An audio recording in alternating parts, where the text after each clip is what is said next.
There are a lot of uncertainties and doubts regarding the future of Huawei and its Honor subsidiary right now. Keeping all that aside, the Huawei subsidiary recently launched a trio of new smartphones including the Honor 20, Honor 20 Pro and the Honor 20i. Today, we have the Honor 20 for review, which is a slightly downgraded version of the Honor 20 Pro, but it's still a high-end phone which packs a top-of-the-line SoC, quad-rear cameras, a very modern design with a hole-punch front camera, and runs on the feature-rich Magic UI 2.1. The Honor 20 is positioned squarely against the OnePlus 7, and soon it will also have to go against the likes of the Redmi K20 and the Asus 6Z. So, does the Honor 20 have what it takes to stand out from the competition and become the best budget flagship in the market? We find out in a review. But before we go ahead, make sure you hit the subscribe button and press the bell icon so that you know when we post a new video.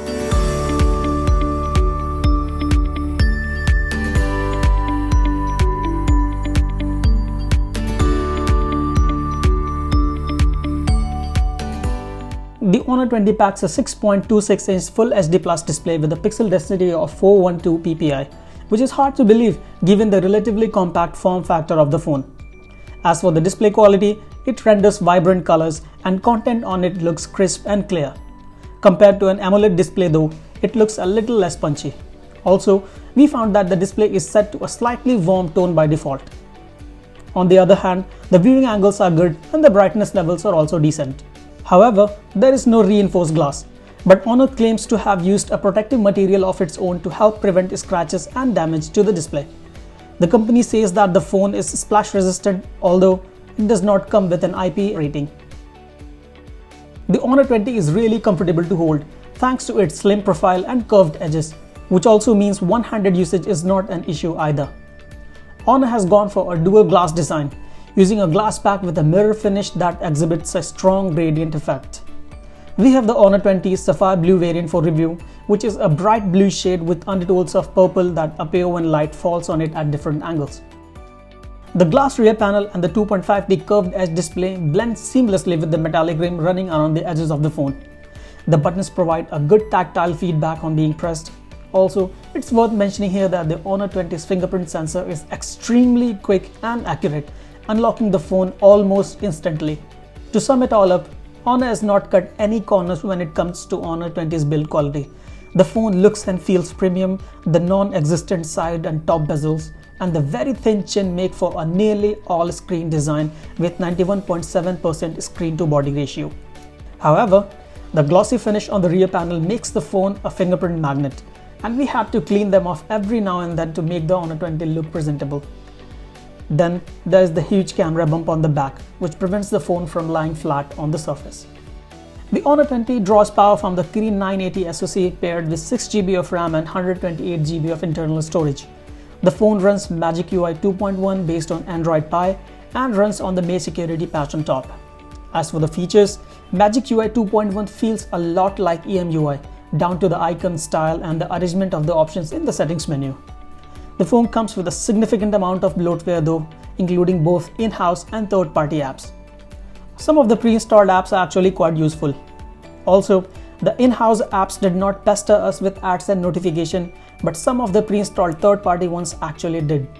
In terms of features, you get a lot. For example, digital balance. It is a feature that mimics digital well-being that allows you to monitor your phone usage statistics, set app time limits, and assess screen time. Then there is another tool called Bedtime, which turns the screen grey and restricts access to user-specified apps to help prevent distraction. Magic UI 2.1 also offers a few unique gestures that require the use of knuckles. For example, knocking on the screen twice with one knuckle takes a screenshot, while doing so with two knuckles starts the screen recording feature.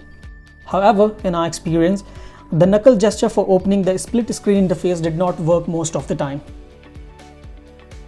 Coming to the performance aspect of the Honor 20, the Kirin 980 SoC is powerful enough to run anything you throw at it. Be it heavy multitasking with 15 to 20 apps running in the background, the phone handled it all without a hitch. Even with heavy apps in the background, we barely saw any stutters when switching between apps. The Honor 20 supports Huawei's Game Turbo 3.0 feature, which claims to boost gaming performance by allocating system resources and optimizing power consumption. We played PUBG Mobile, Asphalt 9 and Modern Combat at high graphics setting on the phone, and they all ran buttery smooth. Our only complaint here is the single speaker, which is easy to muffle when playing games because of its placement. There are two additional features in the settings: game acceleration for boosting gaming performance and uninterrupted gaming, which blocks on-screen notifications and silences alerts. However, we noticed that enabling the game acceleration feature caused the Honor 20 to heat up considerably fast, with a gaming session of 30 to 40 minutes causing the upper rear portion of the phone to get warm pretty quickly. Honor is betting it big on the Honor 20's camera prowess. The phone packs 4 rear cameras, with the main snapper using a 48 megapixel Sony IMX586 sensor with an f1.8 aperture. It is accompanied by a 16 megapixel super wide angle camera with f2.2 aperture and 117 degree field of view, a 2 megapixel depth camera with f2.4 aperture, and a macro camera with the same aperture for capturing close-up shots. On the front of this phone is a 32 megapixel selfie snapper with a f2.0 aperture. The primary camera captures images at 12 megapixel by default, but you can manually activate the 48 megapixel mode to capture photos with more detail and sharpness. Photos in general turned out sharp and punchy and looked great on the phone's screen. There are a few major issues though. The photos are a little oversaturated and the colors of the objects look quite inaccurate. Some people might actually prefer the added dash of color and vibrancy, but gradients and minor surface details are also lost as a result. We noticed that in the case of close-up shots, even those taken at the 48 megapixel resolution, the color profile was not accurate. Thankfully, edge detection was mostly good. Dynamic range in photos is also below par, as the camera was unable to replicate the brilliant blues that can easily be captured by the likes of the Pixel 3, Huawei P30 and the Samsung Galaxy S10. The Honor 20 has a dedicated 2 megapixel macro sensor for taking better close-up shots in the super macro mode, but its performance is disappointing. First, the 2 megapixel resolution is simply not enough to capture the level of detail that we expect. Second, at the recommended object lens gap of 4 cm, the camera struggles really hard to lock focus, with even the slightest movement ruining the picture. We noticed that objects in focus retained a good amount of detail, but peripheral elements were not as sharp and exhibited some smoothing. On the bright side, the Sony IMX586 proves to be a very capable sensor when it comes to capturing details, and we took some shots that are truly worth bragging about using the Pro mode. The 16 megapixel wide angle sensor does a good job at capturing wide panoramas without losing much in terms of details compared to the primary sensor. We were quite impressed by how well the wide angle camera minimized the barrel distortion effect, as we did not see any major warping at the edges or anywhere in the wide angle photos.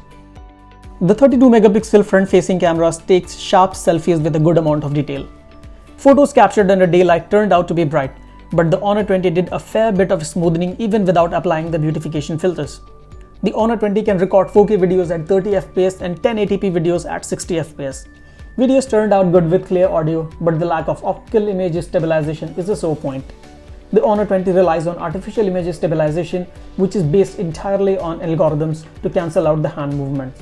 Needless to say, the results are not as good as one gets from an OIS-assisted camera. The Honor 20 relies on a 3750 mAh battery with the support for 22.5 watt fast charging. Battery endurance is a strong point of the Honor 20. In our review period, the phone easily lasted a full day with around 30 to 35% of battery left at the end of the day. The bundled 22.5 watt charger takes just over 1.5 hours to charge the battery from 0 to 100%. Unfortunately, the phone lacks support for wireless charging. The Honor 20 impressed us with its eye-catching design and good overall performance. The phone runs the feature-rich Magic UI 2.1 and rounds it off with an all-day battery life. The starting price of 32,999 rupees is definitely competitive for the experience and hardware you get. However, this phone is not without its flaws, especially in the camera department. The Honor 20 struggles with color accuracy, and the benefits of a dedicated macro camera aren't delivered. The lack of OIS is also sorely disappointing, more so when the alternative provided cannot deliver on its promise. The phone competes directly against the OnePlus 7, which offers the more powerful Snapdragon 855 processor, a beautiful AMOLED display, stereo speakers, fast UFS 3.0 storage, and good battery life. However, it falls short of the Honor 20 in terms of camera performance. At its asking price, the Honor 20 does not have much current gen competition right now, other than the OnePlus 7 and Oppo Reno. The Asus 6Z and the Redmi K20 are set to launch soon and will go head-to-head against the Honor 20 if the pricing of their predecessors is anything to go by. The Honor 20 is a very capable phone and offers everything that one would look for in a flagship phone. But the uncertainty around Huawei's future with Android will certainly make buyers of the Honor 20 think twice before investing in it. So that was a review of the Honor 20. Thanks for watching, and for all things tech, log on to gadgets360.com.